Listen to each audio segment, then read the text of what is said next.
ராதே கிருஷ்ணா. வணக்கம். நான் உங்கள் அம்மா பேசுகிறேன். இன்றைக்கி கிருபானந்த வாரியார் சுவாமிகளுடைய நினைவு நாள். வயலூர் முருகன் அப்படின்னாவே கண்ணு முன்னால் யார் வருவாங்க? நம்மளுடைய கிருபானந்த வாரியார் சுவாமிகள் தான் வருவாங்க. நிறையா கோவில்களுக்கு திருப்பணி செஞ்சுருக்காரு நம்மளுடைய கிருபானந்த வாரியார் சுவாமிகள். சரி, அவர் சொன்ன கதைகளில் இருந்து இன்றைக்கி ஒரு கதையை நம்ம பார்க்கலாமா?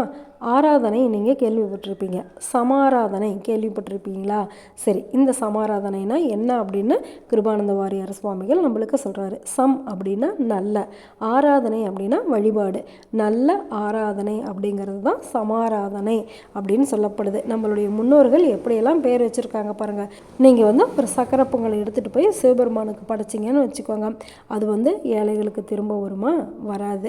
ஆனால் அந்த பொங்கலையே, அந்த உணவையே நீங்கள் ஏழைகளுக்கு கொடுத்தீங்கன்னா அவங்க வயிறார சாப்பிட்டு மனசார வாழ்த்தும் போது அது கண்டிப்பாக இறைவனை போய் சேரும். இதை தான் நம்மளுடைய கிருபானந்த வாரியார் சுவாமிகள் ரொம்ப எளிமையாக சொல்கிறாரு. உள்ளூர் தபால் பெட்டியில் நீங்கள் போடுற தபால்கள் தலைமையகத்தில் இருக்கிற தபால் நிலையத்தில் போய் சேர்ந்துடும்.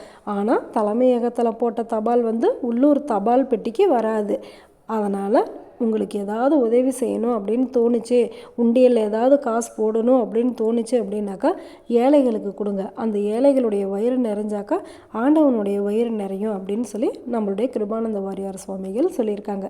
இந்த கதையை படித்ததுமே என்னுடைய வாழ்நாளில் எனக்கு ஏற்பட்ட அனுபவத்தையும் உங்கள் கூட ஷேர் பண்ணிக்கணும் அப்படின்னு சொல்லி எனக்கு ஆசையாக இருக்குது. ஏன் அப்படின்னாக்கா இது நிறையா இடத்துல நம்மளுக்கு உபயோகப்படும்.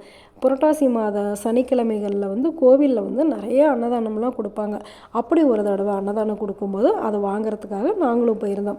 அப்போ அங்கே ஒரு வயதான தாத்தா ஒருத்தர் வந்தார். அங்கே இருக்கிற எல்லாரையுமே பார்த்து கேட்டார், ஏம்மா நீங்கள்லாம் வீட்டில் சாப்பிட்டு தான் நீங்கள் கோவிலுக்கு வந்திருக்கீங்க, இப்போ சாமி கும்பிட்டு இங்கேருந்தும் வீட்டுக்கு போய் சாப்பிட தான் போகிறீங்க. வீட்டில் சாப்பாடு இருக்கும், ஆனால் எங்களை மாதிரி சாப்பாடு இல்லாதவங்களுக்காக தான் அவங்க இந்த அன்னதானமே கொண்டுட்டு கொடுக்குறாங்க. அதையும் நீங்களே வாங்கி சாப்பிட்டு உங்கள் வீட்டில் இருக்கிற சாப்பாடு வேஸ்ட் ஆகி அதை கழனியில் தான் போட போகிறீங்க. அது யாருக்கும் பிரயோஜனம் இல்லாத போயிடுமேம்மா அப்படின்னு சொல்லி அவர் சொன்னார். அவர் சொன்னதில் ஒரு அர்த்தம் இருக்குது. தானத்திலே சிறந்த தானம் அன்னதானம். அப்படி அன்னதானம் பண்ணுறவங்க பசியாக இருக்கிறவங்களுக்காக தான் அந்த அன்னத்தையே எடுத்துகிட்டு வராங்க. அதையும் நாம் வாங்கிக்கிட்டோம் அப்படின்னாக்கா பசியாக இருக்கிறவங்க மேலும் பசியாக இருந்து அவங்களுடைய மனசு நிம்மதி அடையாது. அவங்களுடைய மனசு நிம்மதி அடையாத போது அந்த வழிபாடு எதிர்வினையை உற்பத்தி பண்ணும்.